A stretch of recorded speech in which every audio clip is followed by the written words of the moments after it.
திருப்பூரில் டாக்டர் கலைஞர் கருணாநிதியின் நினைவு நாளை முன்னிட்டு முத்தமிழ் அறிஞர் கலைஞர் நற்பணி அறக்கட்டளை சார்பில் புகழஞ்சலி. மடப்புறம் பகுதி வழியாக சென்ற பாடலாசிரியர் யுகபாரதி கலைஞர் திருவுருவ சிலைக்கு மலர் தூவி மரியாதை செலுத்தினார். திருவாரூர் மடப்புறம் பகுதியில் முத்தமிழ் அறிஞர் கலைஞர் நற்பணி அறக்கட்டளை சார்பில் டாக்டர் கலைஞர் கருணாநிதியின் 7ஆம் ஆண்டு நினைவு தினத்தை முன்னிட்டு அவர் மறைந்த மாலை 6:10 மணி நேரத்தில் அவரது உருவப்படத்திற்கு மடப்புற பகுதி மக்கள், சமூக ஆர்வலர்கள், திமுகவினர் என மலர் தூவி புகழஞ்சலி செலுத்தினர். முத்தமிழ் அறிஞர் கலைஞர் நற்பணி அறக்கட்டளை தலைவரும் நகர்மன்ற உறுப்பினருமான SN அசோகன் தலைமையில் நடைபெற்ற இந்நிகழ்ச்சியில் மடப்புறம் வழியாக சென்ற பாடலாசிரியர் கவிஞர் யுகபாரதி கலைஞர் கருணாநிதியின் உருவப்படத்திற்கு மலர் தூவி புகழஞ்சலி செலுத்தி மரியாதை செலுத்தினார்.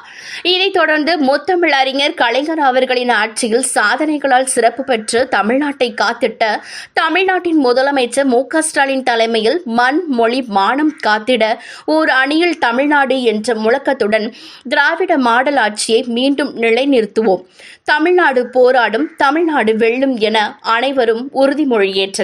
இந்நிகழ்வில் மடப்புறம் நகராட்சி உயர்நிலைப் பள்ளி பெற்றோர் ஆசிரியர் சங்க தலைவர் வழக்கறிஞர் மணிவண்ணன், மதிமுக கொள்கை பரப்பு செயலாளர் அரூர் சீனிவாசன், ஆசிரியர் சிவகுமார், திமுக முன்னாள் மாவட்ட மாணவர் அணி அமைப்பாளர் ராஜதுரை மற்றும் முத்தமிழ் அறிஞர் கலைஞர் நற்பணி அறக்கட்டளை நிர்வாகிகள் பரிதி செல்வம், கல்யாண சுந்தரம், கர்ணா, ராஜராஜ சோழன், சோமசுந்தரம் உட்பட்ட ஏராளமானோர் இதில் கலந்து கொண்டனர்.